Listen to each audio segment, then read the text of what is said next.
फिर्ता लिन अनुरोध गर्ने भन्ने कुरा भएछ हस्ताक शेर्पाहरूलाई एउटा होइन अर्को चाहिँ त्यो पत्र जुन आएको थियो हिजो मुख्य सचिवका तर्फबाट त्यसको ओनरसिप लिने कुरो भएछ तपाईँहरूको फरक मत के हो आफ्नो धारणा जानकारी पनि गराइदिनुहोस्। नेपाली कांग्रेसको आजको केन्द्रीय कार्य सम्पादन समितिको बैठकमा कार्यवाहक सभापतिले वाचन गर्नुभएको प्रस्ताव मुख्य विषय नै सहमति गर्न सकिने विषय छैन।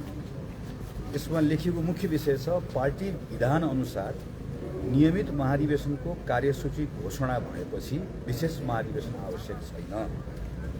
अर्थात् नियमित महाधिवेशनको क्यालेन्डर आयो भने विशेष महाधिवेशन बोलाउनु पर्दैन, यो विधानको व्यवस्था हो भनेर भन्ने कुरा यो सरासर विधानको खिलाफ छ। मैले माथि बैठकमा यो कुरा राखेको छु।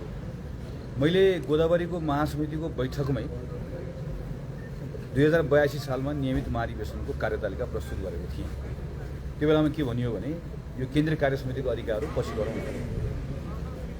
केन्द्रीय कार्य समितिले कार्यतालिका नियमित महाधिवेशनको कार्यतालिका व्यवस्थित केन्द्रीय ढङ्गले चलाउने हो भने त नयाँ केन्द्रीय कार्य समिति आउन साथै बनाएको छ। हामी 4 वर्षपछि यसो गर्छौँ भने बनाएको छ। त्यो त कार्यतालिका मात्रै हो नि।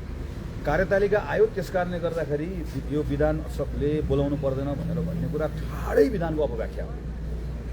यहाँभित्र विधानको कुनै धारा कोड गर्न सकिन्छ कि भनेर बडो मेहनत गरेको पाएँ मैले। के भन्यो भने चाहिँ भन्न सकिन्छ भनेर यहाँ लामो छलफल भएको पाएँ, तर के पनि भन्न सकिएन। पार्टीको विधान अनुसार नियमित महाधिवेशनको कार्यसूची घोषणा भएपछि विशेष महाधिवेशन आवश्यक छैन मात्र भनियो। यो विधान सम्मत छँदै छैन, विधानको अपव्याख्या हो यो। मैले आज माथि पनि फेरि दोहोऱ्याएर सदस्य सभापति लगायत सबै साथीहरूलाई भनेको छु, केन्द्रले नबोलाएको बेलामा विशिष्ट आवश्यकता महसुस गर्यो भने महाधिवेशन प्रतिनिधिहरूले तिमीहरूसँग पनि यो हक छ है भनेर हक स्थापित गरेको सबै ठाउँमा हुन्छ। एउटा ब्याङ्कमा पनि हुन्छ, सहकारीमा पनि हुन्छ, जहाँ मेम्बरसिप हुन्छ त्यहाँ हुन्छ। वार्षिक सभा बोलाउनुपर्छ, तर बोलाएन भने यति प्रतिशतले बोलाउन पाइन्छ भन्ने आउँछ। हाम्रो सन्दर्भमा त के गरेको छ अझ भने यो फेरि कहिलेकाहीँ यतिकै खेलाचीमा थोरै मान्छेले बोलाएन भनेर कहाँ राखिएको छ भने 40%। सामान्यतया यो के हुन्छ, जस्तो अविश्वासको प्रस्ताव ल्याउनु पर्यो सभापतिमाथि भने जम्मा 25%ले दर्ता गरेको छ। सामान्यतया केन्द्र समितिहरूको बैठकहरूमा आवेदन दिने कुरामा 15-20% राखिएको हुन्छ। तर नेपाली कांग्रेसको त महाधिवेशन भनेको त सानो कुरा होइन नि त। त्यस कारणले गर्दा 40%को बेन्चमार्क राखिएको छ। त्यस कारणले गर्दा यो विधानको यो व्यवस्थामा 40% राखिएको ठाउँलाई साथीहरू सङ्गठित भएर बनाएको कुरालाई यसलाई पूर्ण रूपमा व्यवस्था गर्यो। आज पनि त्यही गर्यो। एउटा कुरा। दोस्रो कुरा, वर्तमान संवेदनशील अवस्थामा विशेष महाधिवेशन आयोजना गर्नु पार्टीको हितमा छैन। अवस्था संवेदनशील भएकोले विशेष महाधिवेशनमा आएको हो। भदौ 22 गते अगाडि त भदौ 23 गते अगाडि कसले विशेष महाधिवेशनमा आएको थियो? हामी सबै नियमित महाधिवेशन छ, अझ त्यसमाथि पनि 1 वर्ष म्याद थपिरहेछ भन्ने कुरा सबैलाई थियो। हामी 83 सालमै विशेष अधिवेशन हुन्छ भनेकै थियौँ। यो कुरा कहाँनिर आएर जोडियो भने म फेरि दोहोऱ्याउँछु, हामी भाद्र 23 र 24 गते नेपालमा नवयुवाहरूले ठुलो, त्यसलाई जसरी भनौँ, एउटा ठुलो विद्रोह गरे। नागरिकहरूले ठुलो असन्तुष्टि पोखे। अहिले चलिरहेको राजनीतिक दल ठिक ढङ्गले चलेको छैन, देश ठिक ढङ्गले चलेको छैन, सरकार चलेको छैन, संसद चलेको छैन, तिमीहरू चलेका छैनौ, नेताहरू ठिक ढङ्गले चलेको छैनन् भन्ने कुरा भन्ने कुरालाई मान्न तयार भइरहेका छैनौँ। भदौ 22 गतेको नेपाल र भदौ 25 गतेको नेपाल एउटै होइन। त्यस कारणले गर्दा अधिवेशन माग गर्नेहरूले के भने भदौ 23-24 गते पछाडि ठुलो परिवर्तन भयो।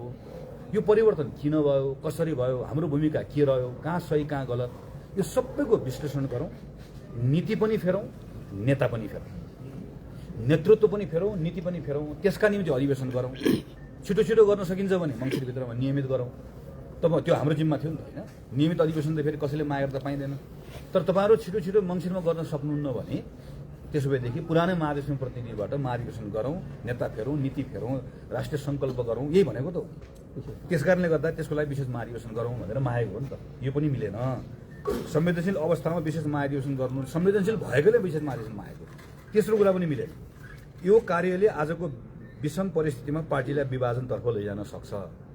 विधानको कार्यान्वयन गर्दाखेरि पार्टीलाई विभाजनतर्फ लैजान्छ भन्ने कुराको हौवा किन पिटिराखिएको छ? यो पार्टीको विभाजन कसले चाहेको?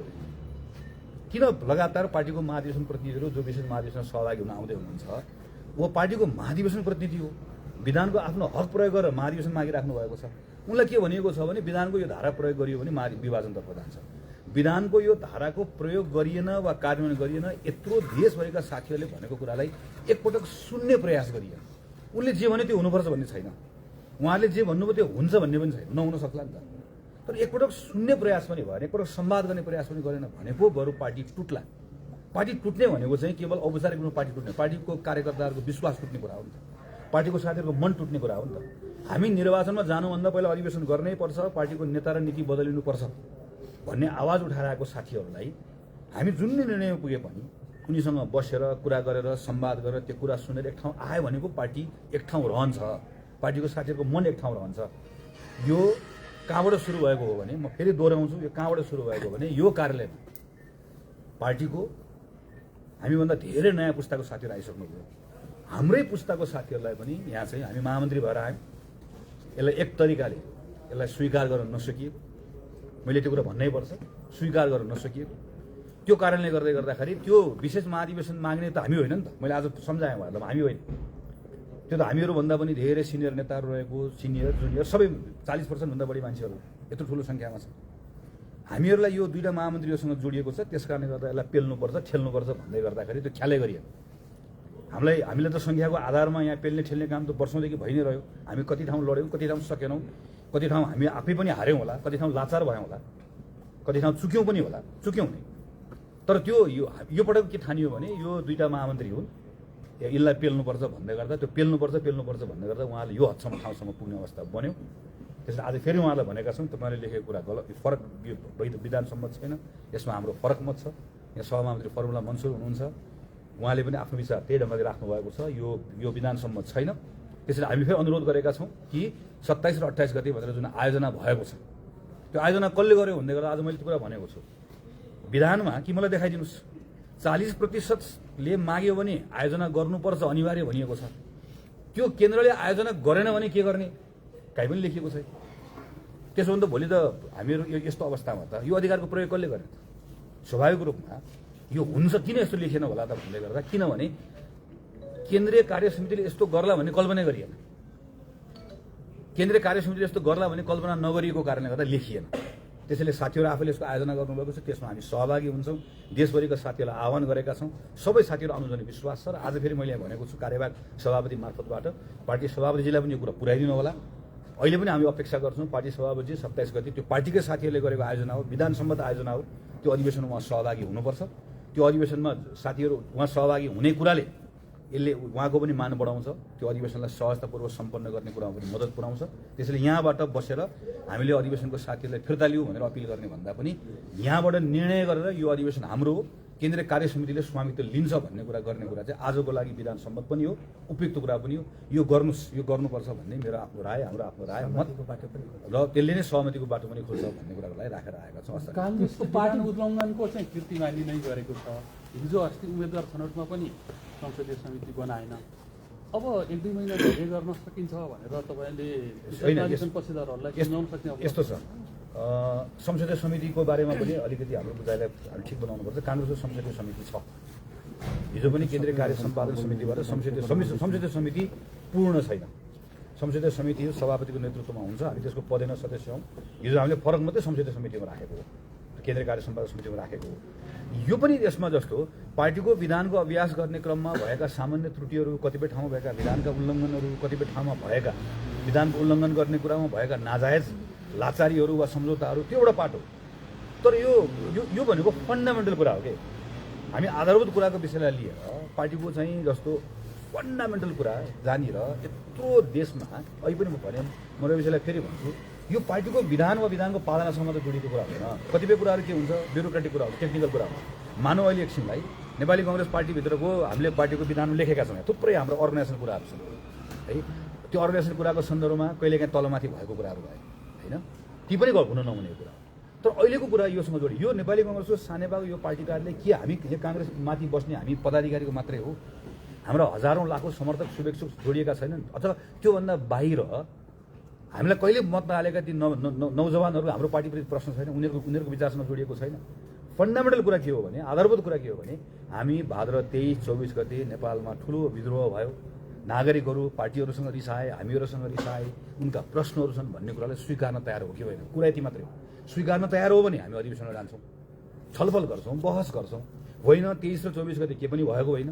हामी 23 र 24 गते अगाडि पनि हामी ठिक थियौँ, अहिले पनि हामी ठिक छौँ। के पनि होइन, नेपालमा केही भएकै छैन। खालि एउटा चुनाव मात्र हुन लागेको। यो मध्यावधि जस्तो चुनाव हो। अब फेरि हामी नै हो भन्ने कुरा गऱ्यौँ भने हामीलाई अधिवेशन पनि ठिक लाग्दैन, नियमित पनि ठिक लाग्दैन, विशेष पनि ठिक लाग्दैन। हामीलाई अहिले आफूले गरेको कुरा मात्र ठिक लाग्छ। प्रश्न यो अधिवेशन विशेष अधिवेशन कतिपय कुराहरू कानुनी टेक्निकल कुराहरू भए। मुख्य कुरा हामी यो आधारभूत कुरालाई स्वीकार गर्छौँ कि गर्दैनौँ भन्ने हो। स्वीकार गर्नुपर्छ भन्ने विशेष महाधिवेशनको मागकर्ताको कुरा पनि हो। उनको माग ठिक छ भन्ने हामी पार्टीको महामन्त्री सहमहामन्त्रीको कुरा पनि हो। महाधिवेशन गर्दा पार्टी विभाजन हुन्छ भन्ने कुरा कहाँबाट आयो भनेर भन्नुभयो। अर्का महामन्त्रीले आज भावुक एक किसिमको चाहिने भिडियो सन्देश प्रवाह गर्नुभएको छ। त्यसमा पार्टी विभाजन हुने अवस्था आयो भने सबैभन्दा पहिला हलबाट बाहिर निस्किने मान्छे मै हुन्छु भनेर भन्नुभएको छ। त्यही भएर उहाँको भावुकता अझ बढाइदिउँ भनेर आएको हो। यस्तो भयो, उहाँले पार्टीको साथीहरूलाई देशैभरि अहिले पार्टीका एकदम जिम्मेवार नेताहरूलाई अहिले भ्याइ नभ्याइ छ। बिहानदेखि बेलुकासम्म साथीहरूलाई फोन गरेर राख्नु भएको छ होइन। नेताका सहयोगीहरूलाई पनि भ्याइ नभ्याइ छ, फोन गरेर राख्नु भएको छ। मुख्यमन्त्रीजीहरूलाई भ्याइ नभ्याइ छ अहिले होइन, भ्याइ नभ्याइ छ। जताततै घर जानु परेको छ, फोन गर्नु परेको छ। तपाईँ नआउनु होला, हस्ताक्षर गरेको साथीहरू नआउनु होला भन्ने छ। कतिलाई हस्ताक्षर गर्नुभएको साथी तपाईँ आउनुभयो भने फेरि माघ 6 गते आउँदैछ नि, चुनाव आउँदैछ नि, तपाईँ त चुनाव लड्ने मान्छे भन्न भ्याइ नभ्याइ छ। र धेरैजसो साथीलाई के भनिएको छ भने पार्टी फुट्छ नआउनुहोस् भनेर भनिएको छ। महामन्त्री विश्वप्रकाश शर्माले एउटा विश्वासको साथमा पार्टीको जिम्मेवार अधिकारी भएर पार्टी फुट्दैन, हामी फुट्न दिन्नौँ। मेरो पनि कुरा त्यही, हामी यति जिम्मेवार छौँ कि मैले पनि भने हाम्रो साझा कुरा नै के हो भने हामीहरू यो बेलामा नेपाली कांग्रेस पार्टी कमजोर बनाउनका निम्ति, नेपाली कांग्रेस पार्टीमा विग्रह ल्याउनका निम्ति कांग्रेसप्रतिको चिन्ता कम भएर होइन नि त। यो हामी नागरिकसँग कांग्रेस जोड्ने कुराका निम्ति नै अहिले गर्नु खोजेको प्रयत्न हो। त्यसैले विश्वप्रकाश शर्माले गर्नुभएको अपिललाई पनि योसँग जोडेर हेर्नुपर्छ। मूलत पार्टी फुटाउन लायो भन्ने कुरा भन्दा साथीहरूले महाधिवेशन प्रतिनिधि कतिपय साथीहरूलाई लगातार सन्देश पुर्याइराख्नु भएकोले गर्दाखेरि हाम्रा कुराहरू पुर्याउने कोसिस गर्नु।